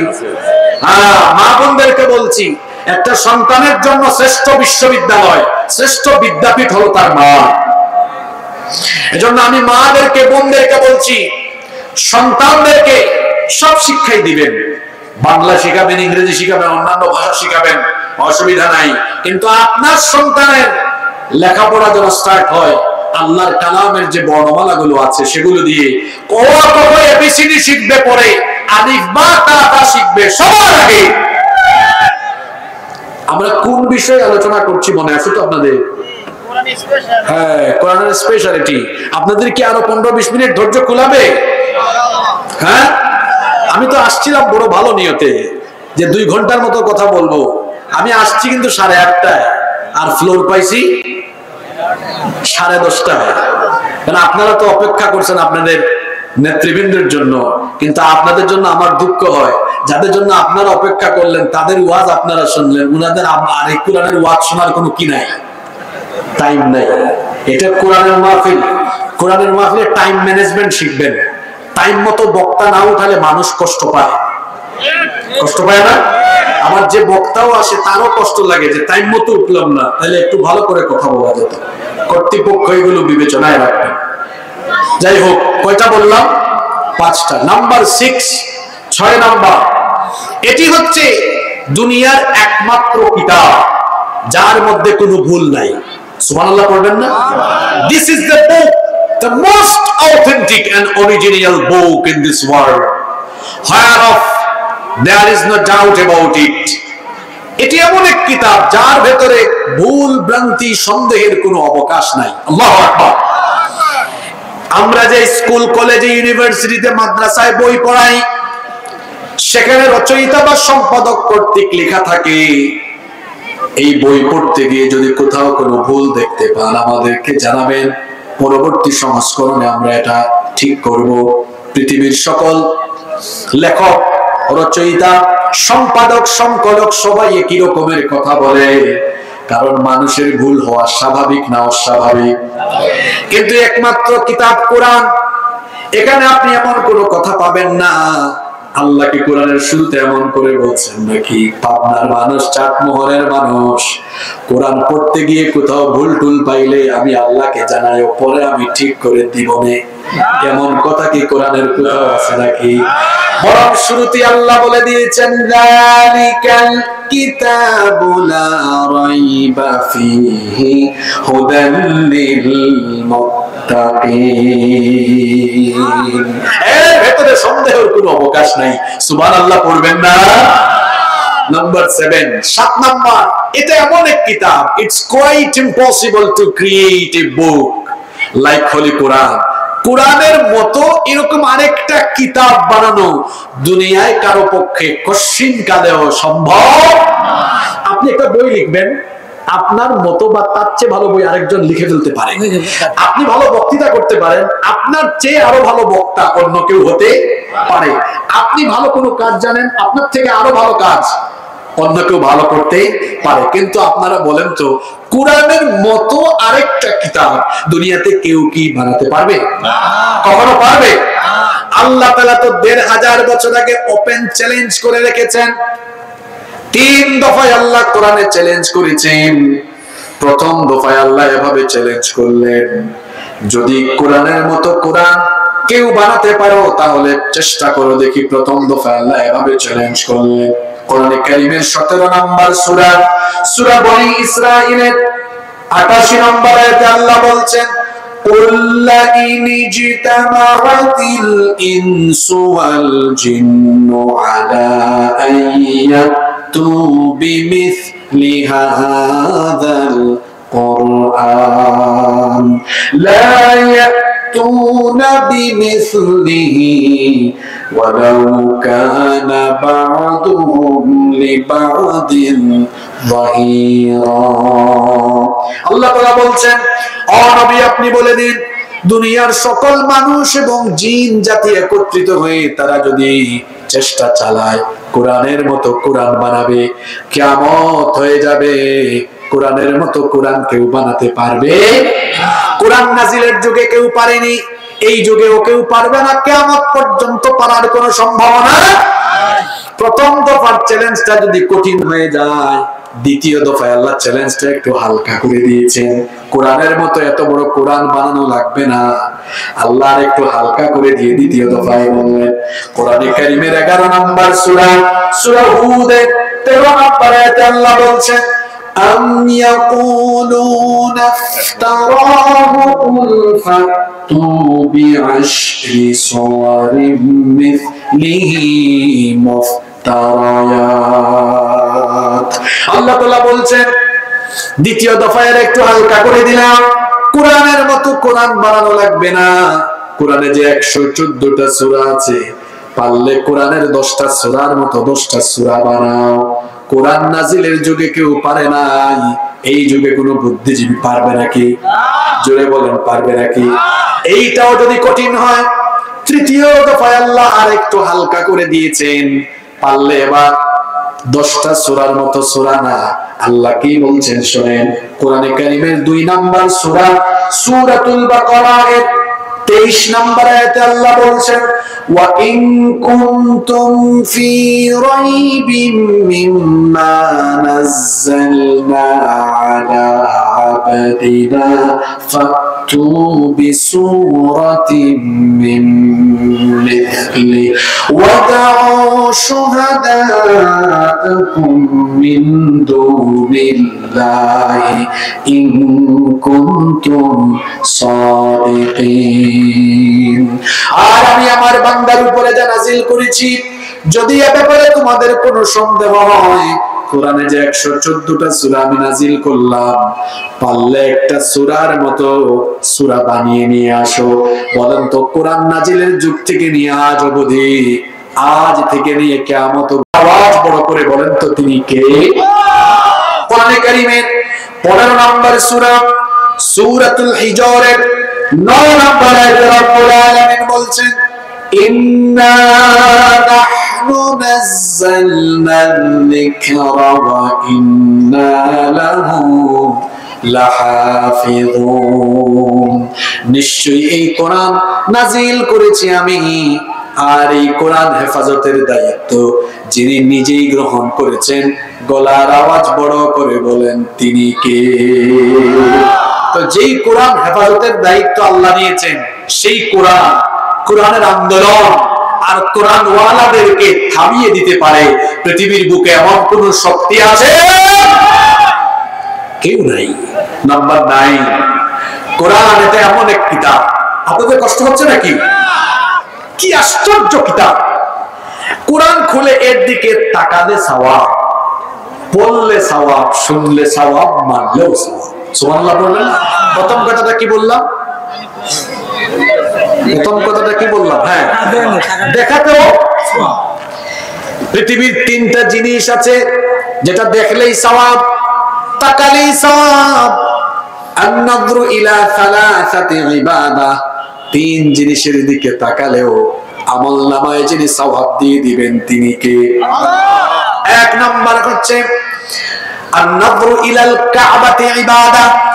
ওই যে কালো কাপড় দিয়ে মোড়ানো কাবা শরীফ, সেই কাবা শরীফের দিকে তাকালে আমলনামায় যিনি সওয়াব দেন তিনি কে? 2 নাম্বার হচ্ছে আন-নাযরু ইলাল ওয়ালিদাইনি ইবাদাহ। পিতামাতার দিকে সন্তান যখন মায়া, মহব্বত, আন্তরিকতা, শ্রদ্ধা, মমতা, ভালোবাসার নজরে তাকায়, সন্তান তার পিতামাতার দিকে যতবার মহব্বতের নজরে তাকায়, প্রত্যেকটা নজরে নজরে আল্লাহ তাআলা আমলনামায় কবুল হজে সওয়াব দান করে দেন। এই জন্য যুবক ভাইদেরকে বলছি, খবরদার নিজের আব্বা আম্মার সাথে বেয়াদবি করবেন না। নিজের আব্বা আম্মার সাথে কখনো কর্কশ ভাষায় কথা বলবেন না। নিজের বাবা মার সাথে গলার আওয়াজ উঁচু করে কখনো কথা বলবেন না। কারণ পিতা মাতা জীবনের শ্রেষ্ঠ নিয়ামত। পিতা মাতাকে খুশি করলে আপনার উপরে খুশি হয়ে জান্নাত যিনি দিয়ে দিবেন তিনি কে? পিতা মাতাকে আঘাত করলে জাহান্নাম ছাড়া কোনো উপায় থাকবে না। ও আমার ভাইরা, পিতা মাতা কত বড় নিয়ামত শুনেন। পিতা মাতার খেদমতের মাধ্যমে জান্নাত পাওয়াটা বড় সহজ। জান্নাত আপনি বাহিরে গিয়ে তালাশের দরকার নাই, আপনার মায়ের পায়ের নিচে আল্লাহ তাআলা জান্নাত রেখে দিয়েছেন। মায়ের খেদমত করেন, বাবার খেদমত করেন, আব্বা আম্মাকে কখনো কষ্ট দিবেন না। শারীরিক ভাবে, মানসিক ভাবে, অর্থনৈতিক ভাবে কোনোভাবেই তাদেরকে কষ্ট দেওয়া যাবে না। বরং যখন কথা বলবেন নম্র হয়ে, ভদ্র হয়ে, বিনয়ী হয়ে কথা বলবেন। আচার আচরণে সুন্দর হবেন, ভালো আচরণ করবেন, কখনো আঘাত করবেন না, কষ্ট দিবেন না। আব্বা আম্মাকে কষ্ট দিলে আল্লাহ কষ্ট পান। বাবা মাকে খুশি করলে যদি খুশি হয়ে যান, জোরে বলেন তিনি কে? সবাই বলেন তিনি কে? আব্বা আম্মার খেদমত এমন ভাবে করবেন, রাতের বেলা আপনার বাপ মায়ের মাথা টিপে, হাত পা টিপে টিপে ঘুম পাড়াবেন। তাদের কাপড় চোপড় ধুয়ে দিবেন, তাদেরকে নিজে মুখে তুলে খাইয়ে দিবেন। ছোটবেলায় আপনাকে আপনার বাবা, আপনার মা মুখে তুলে খাইয়ে দিত। বয়স্ক হয়েছে বাবা মা, তাদেরকে মুখে তুলে খাওয়া, তাদের কাপড় চোপড় ধুয়ে দেন। অসুস্থ হলে চিকিৎসা করা, বাবা মাকে আগে খাওয়ান, তারপরে আপনি খাবেন। বিশ্বাস করেন, যদি বাবা মার খেদমত করে করে কিছু পান আর না পান, যদি শুধুমাত্র বাবা মার খেদমত করে একটা মুচকি হাসি হাসিল করে নিতে পারেন, আল্লাহর কসম, আল্লাহর আরশ আপনার উপর খুশি হয়ে যাবে। এই জন্য বাবা মার মনে আঘাত করা যাবে না। যত যুবকেরা মাহফিলে এসেছেন সবাইকে বলবো, আব্বা আম্মার খেদমত করবেন, তাদের মনে কখনো আঘাত দিবেন না, কষ্ট দিবেন না। বলছিলাম 3 জিনিসের দিকে তাকালেই সওয়াব। 1 নাম্বার কাবা শরীফের দিকে তাকালে আমলনামায় সওয়াব দেন কে? দুই নাম্বার, আব্বা আব্বার দিকে মায়া মহব্বতের নজরে তাকালেও আমলনামায় কবুল হজের সওয়াব দেওয়া হয়। তিন নাম্বার হলো আল্লাহর কালাম, এই কোরআনের আয়াতগুলোর দিকে তাকালে, পৃষ্ঠাগুলোর দিকে তাকালেও আমলনামায় যিনি সওয়াব দান করে দেন তিনি কে? পৃথিবীতে কোরআন ছাড়া অন্য কোনো বই আছে যে তাকাইলে সওয়াব হয়? বলা আছে? তাকালে যেমন সওয়াব, তিলাওয়াতেও সওয়াব। মা বোনরা যারা মহিলা প্যান্ডেল থেকে শুনছেন, আপনাদেরকেও বলছি, সবাইকে কথাটা বলছি, প্রতিদিন সকালবেলা কোরআন তেলাওয়াতের মাধ্যমে দিন শুরু করবেন, দেখবেন গোটা দিনের সকল কাজে বরকত যিনি ঢেলে দিবেন তিনি কে? কখনো টেনশনে থাকলে, দুশ্চিন্তাগ্রস্ত হয়ে গেলে, মন খারাপ থাকলে ওযু করে সঙ্গে সঙ্গে কোরআন তেলাওয়াতে বসে যাবেন, কারণ কোরআনের তেলাওয়াত করলে মনের সকল অশান্তি, মনের সকল বেদনা দূর করে প্রশান্তি এবং রহমত যিনি দান করে দিবেন তিনি কে? আর কোরআন তেলাওয়াতে এত ফজিলত, আল্লাহ নবী বলেছেন, মান ক্বারাআ হারফাম মিন কিতাবিল্লাহ ফালাহু বিহি হাসানাহ ওয়াল হাসানাতু বিআশরি আমসালিহা। আল্লাহ নবী বলেছেন, যেই ব্যক্তি আল্লাহর কালাম এই কোরআন থেকে একটা অক্ষর পড়ে, প্রতিটা অক্ষরে অক্ষরে আমলনামায় 10টা করে নেকি যিনি দান করে দিবেন তিনি কে? তেলাওয়াতে সওয়াব, শুনলে সওয়াব, মানলেও ফায়দা আছে না নাই? আরো জোরে বলেন আছে না নাই? নাম্বার 10, 10 নাম্বার, এটি এমন এক কিতাব, এই কিতাব মানুষকে আকর্ষিত করে, এই কিতাবে ছায়াতলে যারা চলে আসে তারা সোজা পথ পেয়ে যায়, সোজা পথ তাদেরকে দেখায় দেন কে? Number 11, 11 number. আপনাদের কষ্ট হয়ে যাচ্ছে নাকি? আমরা যখন খাবার খাই কোন অংশটা বেশি মজা, শুরুরটা না শেষেরটা? কথা বুঝেন নাই? ওই যে খাবার দাবার খায়, দেখবেন সব খাবারের একটা ফ্লেভার বা নির্যাস শেষে থাকে, চেটে পুটে এই জন্য খায়। একটা প্লেটে খাবার খাইলে শেষের খাবারটা যেমন মজা হয়, মনে রাখবেন একটা আলোচনা নির্যাস, ফ্লেভার, মেসেজ, বার্তা আলোচনার শেষে থাকে। কথা বুঝতে পেরেছেন? এজন্য অধৈর্য হবেন না, আমরা সবাই একসাথে মোনাজাত করে উঠবো, জোরে বলে ইনশাআল্লাহ। আমি বলছিলাম 11 নাম্বার, আল্লাহর কোরআন এটি এমন এক কিতাব, এটা সার্বজনীন, বিশ্বজনীন, এটা সাম্প্রদায়িক কোনো কিতাব নয়, বরং এটা হলো সার্বজনীন, এটা হলো বিশ্বজনীন, সকলের কথাই কোরআনে আছে। এই কোরআনকে সাম্প্রদায়িক কিতাব বলা যায় না, সার্বজনীন। কারণ হলো কোরআনে সকলের কথা আছে, সকলের অধিকারের কথা আছে, এই কোরআনে কাউকে বাদ দেওয়া হয় নাই। আল্লাহর পরিচয় হলো তিনি রব্বিল আলামিন, নবীর পরিচয় হলো তিনি রাহমাতাল লিল আলামিন। ঠিক তেমনি ভাবে কোরআনের পরিচয় হলো ইন হুয়া ইল্লা যিকরুল লিল আলামিন। কি চমৎকার মিল দেখেন, রব্বিল আলামিন, রাহমাতাল লিল আলামিন, যিকরুল লিল আলামিন। আল্লাহ হলেন সবার রব, তেমনি রাসূল হলেন সবার রাসূল। কোরআন হলো সকলের জন্য, হিন্দু, বৌদ্ধ, খ্রিস্টান, যত ধর্ম বর্ণের মানুষ আছে, অর্থাৎ সকলের অধিকারের কথা কোরআনের ভেতরে আছে না নাই? বলেন হুজুর কেমনে আছে? আল্লাহ কোরআনে বলেছেন, কোন অমুসলিমকে কিংবা তার কোন বিধর্মীর কোন উপাস্যকে গালি দিও না, তার উপাসনালয়ে হামলা চালিও না, তার উপরে জুলুম করো না, তাদের উপর কোনোভাবে কোনো ধরনের নিপীড়ন করো না। এমন কথা বলেন তো কোরআনের ভেতরে আছে না নাই? আর জোরে বলেন আছে না নাই? তাহলে যেই কোরআনে সকলের অধিকারের কথা আছে, সেই কোরআন যদি শুধু ওয়াজ মাহফিলে, মসজিদ, মাদ্রাসায় না থেকে এটা যদি রাষ্ট্র পরিচালনার জায়গায় থাকে, সকল মানুষ তার অধিকার পাবে কি পাবে না? জোরে বলতে হবে, পাবে কি পাবে না? আমাদের পাশের দেশ থেকে মাঝে মাঝে ওই যে আগুন লাগলে যেমন কেরোসিন দিলে আগুন আরো বাড়ে, আমাদের পাশের দেশ থেকে মাঝে মাঝে তারা এমন এমন কথা বলে যেন এই দেশে বিশৃঙ্খলা আরো বাড়ে। দেখেন না মাঝে মাঝে বলে, কয় বাংলাদেশে মৌলবাদের উত্থান হচ্ছে, জঙ্গিবাদের উত্থান হচ্ছে। এক্ষেত্রে বলে রাখি, জঙ্গিবাদের সাথে ইসলামের কি কোনো সম্পর্ক আছে? কোনো সম্পর্ক নাই। ইসলাম তো সন্ত্রাসবাদে, উগ্রবাদে বিশ্বাসী নয়, বরং পৃথিবীতে মুসলমানরা প্রমাণ করেছে তারাই হচ্ছে পৃথিবীর সবচেয়ে শান্তিকামী জাতি। তারা আমাদেরকে বলে যে বাংলাদেশে যদি কোরআন প্রতিষ্ঠা হয়ে যায় তাহলে হিন্দু, বৌদ্ধ, খ্রিস্টান বা অমুসলিমদের 12টা বেজে যাবে। আমরা বলবো নিজের চরকায় তেল দাও। তোমরা জাতি হিসাবে কেমন তা পৃথিবীর মানুষ জানে। তোমরা তো আমাদের রাম মন্দির দখল, তোমরা তো আমাদের বাবরি মসজিদ দখল করে রাম মন্দির বানিয়ে গোটা পৃথিবীর 200 কোটি মুসলমানদের কলিজায় আগুন লাগাই দিয়েছো। বাংলাদেশে কি আমরা কোন অমুসলিমদের উপাসনালয় দখল করে মসজিদ বানিয়েছি? আমরা কি কিয়ামত পর্যন্ত বানাবো এটা? না না না, ইসলাম তো এটা শেখায় না। আমরা এটা করিনি, করব না। তোমরা আয়নায় নিজেদের চেহারা দেখো।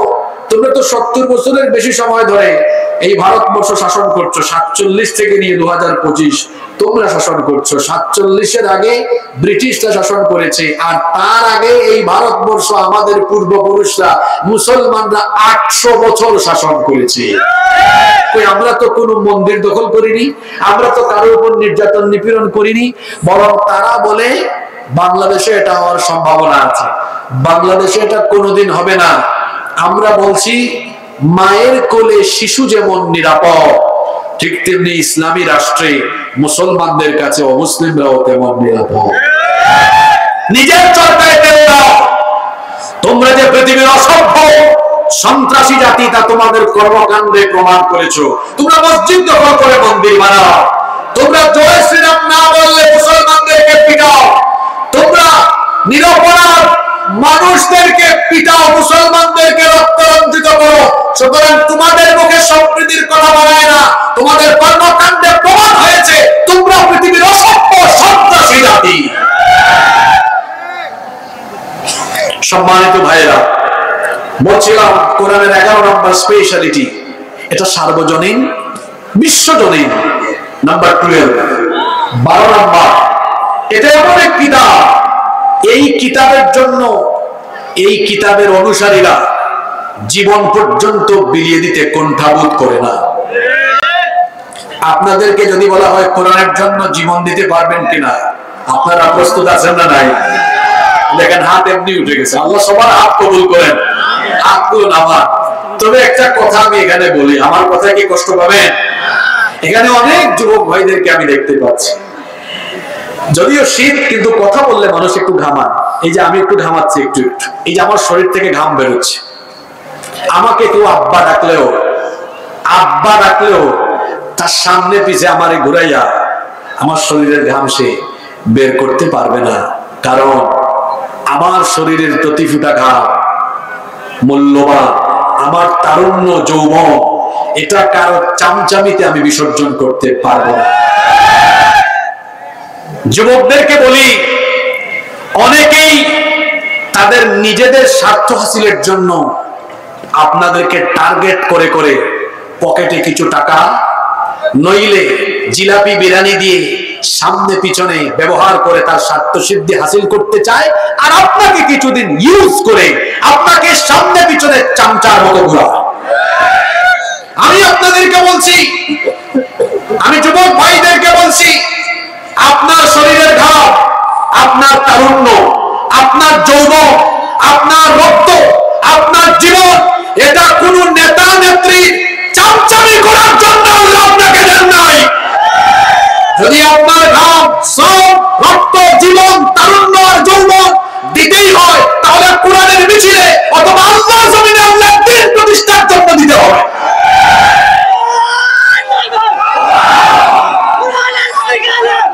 কোথায় দৌড়াও? একটু বুঝে শুনে দৌড়াইও। ইউ হ্যাভ টু পার্সোনালিটি, তোমার ব্যক্তিত্ব থাকা দরকার। গায়রতওয়ালা হও, বি এ প্রেস্টিজিয়াস পারসন, ব্যক্তিত্ববান হও। তোমাদেরকে দেখলে কষ্ট পাই। তোমরা কলেজ ইউনিভার্সিটিতে পড়ালেখায় মনোযোগী হয়ে স্বপ্ন দেখবা পৃথিবীর সেরা সেরা বিশ্ববিদ্যালয়ে গিয়ে পড়ালেখা করবা। তোমাদের স্বপ্ন থাকা উচিত তোমাদের মা বাবা তোমাদেরকে সকালবেলা কুয়াশাচ্ছন্ন মাঠে কষ্ট করে করে পড়ালেখা করা, তোমাদের স্বপ্ন থাকা উচিত যে তোমরা হার্ভার্ডে, ক্যামব্রিজে, অক্সফোর্ডে, টেক্সাসে যাবা, পড়ালেখা করে যোগ্যতা বাড়িয়ে পৃথিবীকে নেতৃত্ব দেওয়া, সক্ষমতা অর্জন করবে। তুমি সেই চিন্তায় বিভোর না হয়ে তুমি কেন স্বার্থ সিদ্ধির জন্য চামচামি করো? তোমার জন্য আমার আফসোস হয়। তুমি কেন মানুষের পিছনে ঘুরো? তুমি নিজেকে এমন যোগ্যতায় নিয়ে যাও যাতে সারা পৃথিবী তোমার পিছনে ঘুরে। আমার দেশের কলেজ ইউনিভার্সিটিগুলোর অবস্থা দেখেছেন? পড়ালেখায় নাই, পড়ালেখা বাদ দিয়ে আছে চামচামিতে ব্যস্ত। আমার মনে হয় আমি আপনাদেরকে বোঝাতে পেরেছি। সব কথা ভেঙে বলা যাবে না, কিছু কথা বুঝে নিতে হবে। তুমি কেন চামচামি করো? তোমার এই বয়স কি চামচামির বয়স? লজ্জা করে না তোমার? তোমার শরীরের ঘাম আরেকজন ব্যবহার করে তুমি ইউজ করছো কেন? সৎ সঙ্গে স্বর্গবাস, অসৎ সঙ্গে। এজন্য কথাটা শুরু করছিলাম এভাবে আমারে আব্বা ডাকলেও নিতে পারবে না। আমি তোমার মতো নই, আমারে আব্বা ডাকলেও নিতে পারবে না, কারণ আমি কারো কাছে ইউজড হতে পারবো না। তোমারে নিয়ে যায় কেন? বলছিলাম সৎ সঙ্গে স্বর্গবাস, অসৎ সঙ্গে। এক লোক ঢুকেছে আতরের দোকানে, আতর কিনে নাই, কিন্তু 10-15 মিনিট আতরের দোকানে ছিল। বের হওয়ার পরে তার শরীরে আতরের গন্ধ হবে কি হবে না? আরেক লোক বিড়ি সিগারেট খায় না, কিন্তু ভুল করে এক বিড়ি ঘুরের সাথে হাত মিলেছে, তার হাতে বিড়ির গন্ধ হবে কি হবে না? কথাটা কেন বলছি জানেন? আতরের দোকানে ঢুকলে শরীরে আতরের ঘ্রাণ হয়, বিড়ি ঘুরের সাথে থাকলে বিড়ির ঘ্রাণ হয়। ঠিক তেমনি ভাবে নামাজির সাথে থাকলে, আলেম ওলামার সাথে থাকলে এদের সুহবতে ভালো মানুষ হয়, খারাপ লোকের সাথে গেলে খারাপ মানুষ। এজন্য যুবক তরুণ ভাইদেরকে বলবো, যদি কারো সাথে থাকতেই হয় তাহলে যারা নবীর সুন্নাহ অনুসরণ করে আলেম ওলামার সাথী হও, আলেমদের সাথে থাকো, জান্নাতের পথ আল্লাহ দেখায় দিবেন। আলেমদেরকে বন্ধু বানাও। ওই যে একটা কথা আছে না, আমরা বলি হয় আলেম হও, নইলে আলেমের ছাত্র হও, নইলে আলেমের খাদেম হও।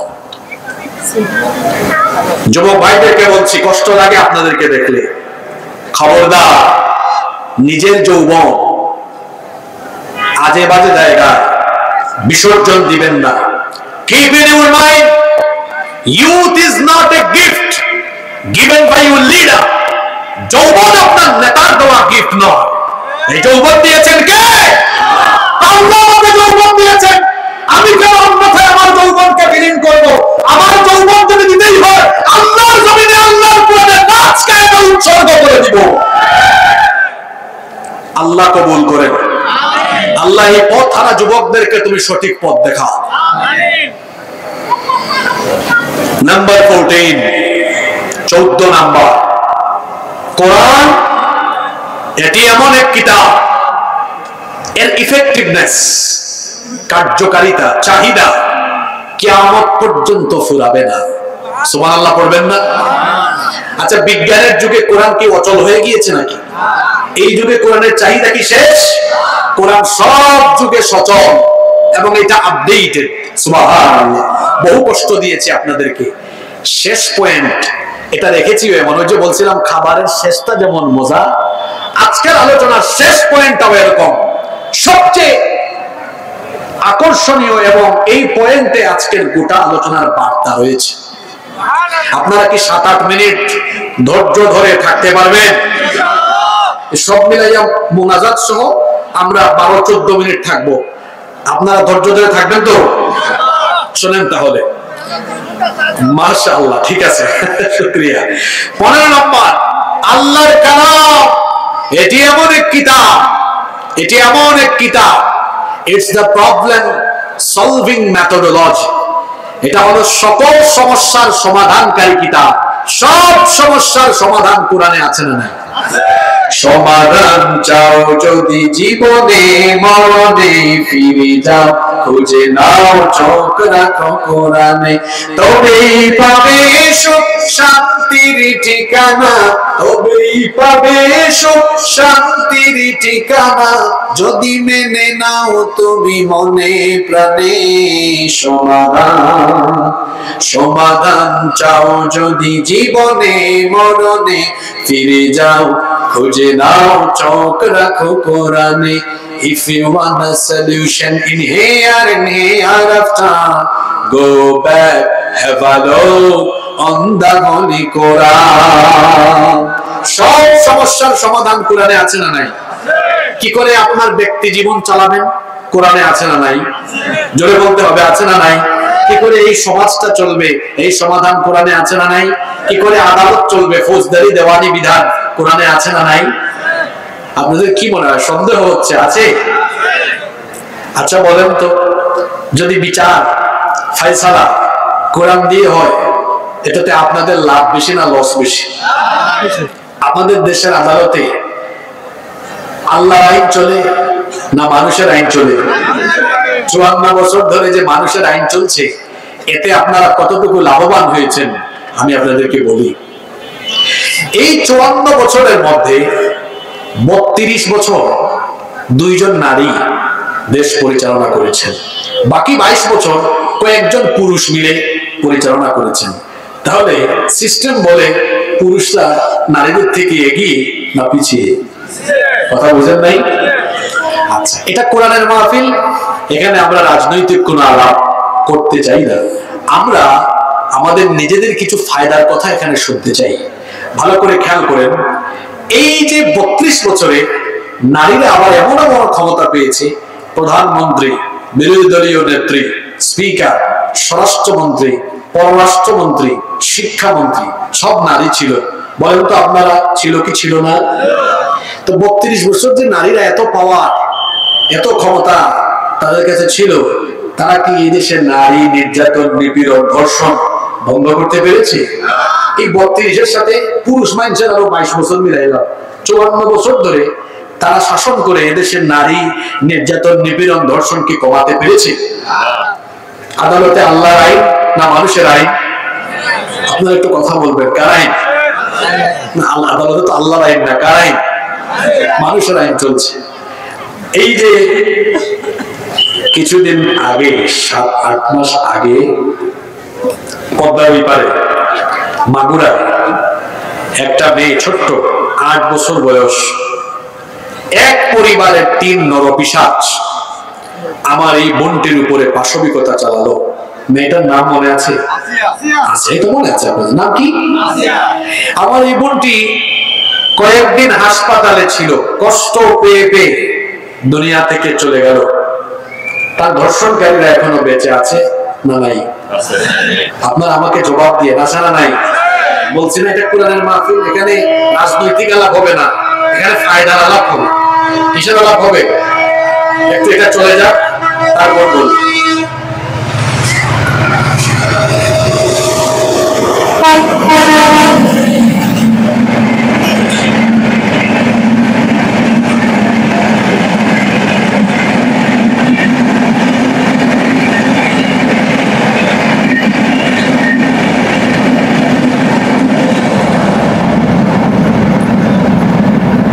আচ্ছা, এবার বলেন দেখি, তার ধর্ষণকারীরা এখনো বেঁচে আছে না নাই? ওকে, বাংলাদেশে এমন কিছু কলেজ আর বিশ্ববিদ্যালয় আছে যেখানে ধর্ষণের সেঞ্চুরি হয়েছে আর ধর্ষককে ফুলের মালা দেওয়া হয়েছে। আমি কি ভুল বলেছি? বাংলাদেশে এমন কিছু ব্যবসায়ী আছে ধর্ষণের দায়ে অভিযুক্ত, কিন্তু টাকার গরমে আইনকে তার জুতার নিচে কবর দিয়ে ফেলেছে। এমন ব্যবসায়ী তো বাংলাদেশে নাই, আমি নাম শুদ্ধা বলে দিতে পারবো একদম। বাংলাদেশে এমন কিছু রাজনীতিবিদ আছে ধর্ষণের দায়ে অভিযুক্ত, কিন্তু ক্ষমতার খেলা তার কিছুই হয়নি। সে রাস্তায় সাদা পায়জামা পাঞ্জাবি পরিধান করে ঘুরে বেড়ায় আর মানুষ তারে ফুলের মালা দেয়। এই চিত্র বাংলাদেশে আছে না নাই? এবার জোরে বলেন তো, আপনাদের দেশের আদালতে আল্লাহর আইন না মানুষের আইন? 54 বছর ধরে এটা কেমন আইন চলে, যে আইন থাকার পরে ধর্ষিতা কবরে গিয়ে কবরে ঘাস উঠে, আর ধর্ষক ফুলের মালা গলায় দিয়ে রাস্তায় হাঁটে। এমন আইন যে সমাজে থাকে, যেখানে ধর্ষিতা কবরে যায় আর ধর্ষক বেঁচে থাকে, সে আইনের মুখে আমি লাথি মারি। যে আইন থাকার ফলে ক্ষমতার ঠেলায় টাকার গরমে ধর্ষক বুক ফুলিয়ে রাস্তায় ঘুরে বেড়ায়, আর ধর্ষিতা আত্মগোপনে গিয়ে আত্মহত্যা করে, সেই সমাজের প্রতিটি মানুষের উচিত সেই আইনের মুখে ঝাড়ু পিটা করা। এবার আপনারা আমাকে বলেন, যদি ওই আদালতে মানুষের আইনটাকে ফেলে দিয়ে আল্লাহর কোরআনের আইন রাখা হতো, এই ধর্ষক বেঁচে থাকতে পারত? কোরআনে ধর্ষকের শাস্তি কি? না, তো মৃত্যুদণ্ড না, খালি লাইভ মৃত্যুদণ্ড। কি মৃত্যুদণ্ড? মানে এই যে সবার চোখের সামনে লাইভ দেখানো হবে। কেন লাইভ? যাতে করে লুচ্চামির খাইসলত যদি কারো মধ্যে থাকে, বিচার দেখা যেন তারের মতো সোজা হয়ে যেতে পারে। এখন বলেন, তরুণরা বেশি কথা বলবেন, যুবকরা, কারণ এই তারুণ্যই হলো আগামীর বাংলাদেশ। বলেন তো ভাইয়েরা, বাবারাও বলেন, 54টা বছর ধরে মানুষের আইন দিয়া কি পাইছেন আপনারা? নারীর অধিকার প্রতিষ্ঠা করতে পারেন নাই, বরং নারীরা নির্যাতিত হয়েছে, নিপীড়িত হয়েছে।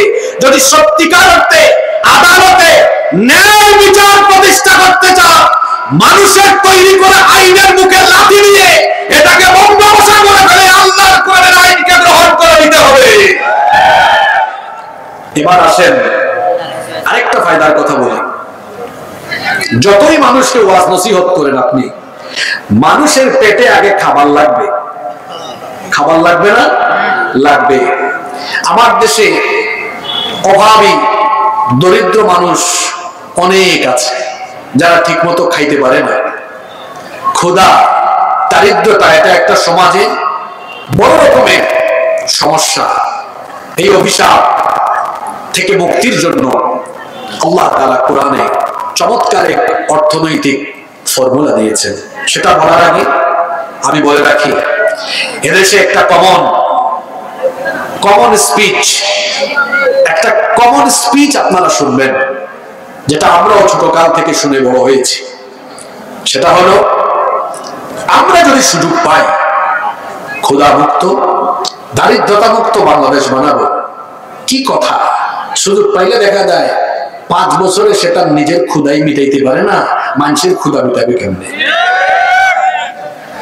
ক্ষুধা আর দারিদ্রতা মুক্ত সমাজ গঠনের জন্য আমার আল্লাহ এই কোরআনে একটা চমৎকার অর্থনৈতিক ফর্মুলা দিয়েছেন। সেই ফর্মুলার নাম হলো যাকাত। সেই ফর্মুলার নাম কি? আমি এখানে চেয়ারে বসেই সিদ্ধান্ত নিয়েছিলাম আজকের আলোচনা এই পয়েন্ট দিয়ে শেষ করব। কারণ হচ্ছে, সম্ভবত আমি স্টেজে ওঠার আগে যাকাত নিয়ে দুই রকম বক্তব্য দিয়েছেন। যাকাতের কনসেপ্ট আমাদের দেশের বেশিরভাগ মানুষ বুঝে না। বুঝবে কেমনে? কারণ তার পড়ালেখায় তো আল্লাহর দিন নাই। অনেকে আছে যাকাতের নামে টাকা পয়সা 200, 300, 500 বিতরণ করে, অথবা শাড়ি লুঙ্গি বিতরণ করে।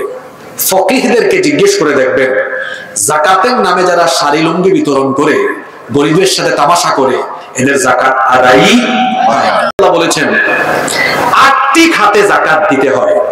এর মধ্যে প্রায়োরিটি লিস্ট মানে বুঝেন তো, মানে এই 8 খাতের মধ্যে সবার আগে, আচ্ছা আমরা যখন কোনো কিছুর সিরিয়াল করি 1, 2, 3, 4, তো সবচেয়ে প্রাধান্য যেটাকে দেওয়া হয় ওইটাকে কয় নম্বরে রাখা হয় বলেন? দেখেন, আল্লাহ যাকাতের ব্যাপারে বলেছেন ইন্নামাস সাদাকাতু, শুরু হচ্ছে লিল ফুকারাই ওয়াল মাসাকিন ওয়াল আমিলিনা ইলা আখিরিল আয়াত।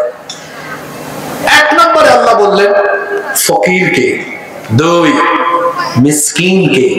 কেন ফকির আর মিসকিনের কথা আগে বলা হলো? কারণ আছে। কারণ ইসলাম চায় এমন একটা সমাজ হবে যেখানে কেউ 3 বেলা খাবে, আরেকজন না খায়া মরবে, কেউ 2-3 তলা বাড়িতে থাকবে, আরেকজন রাস্তায় ঘুমাবে। এমন বৈষম্যমূলক সমাজ ইসলাম চায় না। ইসলাম চায় সবার পেটে খাবার থাকবে।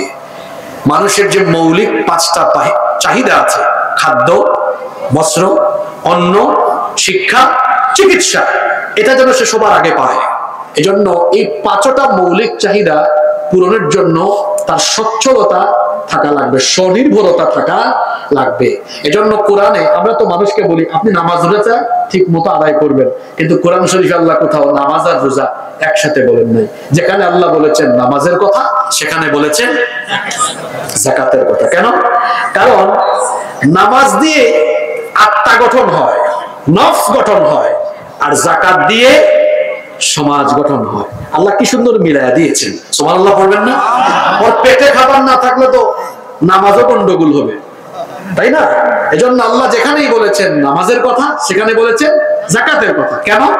এই যাকাত দিয়ে যেন একটা সমাজকে বদলিয়ে দেওয়া যায়। এই ফর্মুলাটা কেমন? বেশি কষ্ট দিচ্ছি আপনাদেরকে, তাই না? এই শেষের দিকে চলে আসছে। ফর্মুলাটা হলো এমন, আমি শুনেছি আজকে 4 গ্রাম মিলে মাহফিলটা হয়েছে। তো এখন এই যে 4 গ্রামের যারা সামর্থ্যবান, যাদের কাছে নেশাব পরিমাণ মাল আছে, মানে যাদের উপর যাকাত ফরজ, এই 4 গ্রামের সেই যাকাতদারদের টাকাকে যদি আপনারা এক জায়গায় করেন, মনে করেন এই বছর এর পরিমাণ হলো 2 লক্ষ টাকা। এখন 2 লক্ষ টাকা আপনারা যদি 500 করে ভাগ করেন, তাহলে সর্বমোট 400 জন মানুষকে দিতে পারবেন। কিন্তু আপনারা বলেন তো, 2 লক্ষ টাকা 500 করে 400 জন মানুষকে দিয়ে দিলে এরা কি ধনী হয়ে যাবে? এক বেলা খাবে, পরের বেলা খাইতে পারবে না। কিন্তু এই 2 লক্ষ টাকা যদি আপনারা 3-4 জনকে দেন, যে বেচপাড়ায় একজন বিধবা মহিলা, ওনার স্বামী মারা গিয়েছেন, 2-3টা বাচ্চা আছে, বোন ধরো আপনাকে ধরেন একটা সেলাই মেশিন কিনে দিলাম, এটা দিয়ে কাজ করে করে খান, তাহলে পরিবারটা চলার ব্যবস্থা হলো কি হলো না? আরেকটা পরিবার বড় অসচ্ছল, চলতে পারে না, আপনি তারে, আপনাদের এলাকায় ভ্যান আছে, ভ্যান, একটা ভ্যান কিনে দিলেন, ভাই ধরো তুমি ভ্যান চালাও, তোমার পরিবারটা চালাও।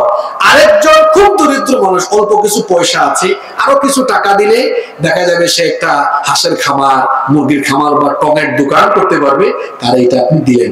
এখন বলেন তো, এইভাবে করে যদি 2 লক্ষ টাকা 400 জন মানুষকে না দিয়ে 3-4 জনকে দেন, এই 3-4 জন ভবিষ্যতে কি আর যাকাত খাওয়ার উপযুক্ত থাকবে? জোরে বলেন থাকবে?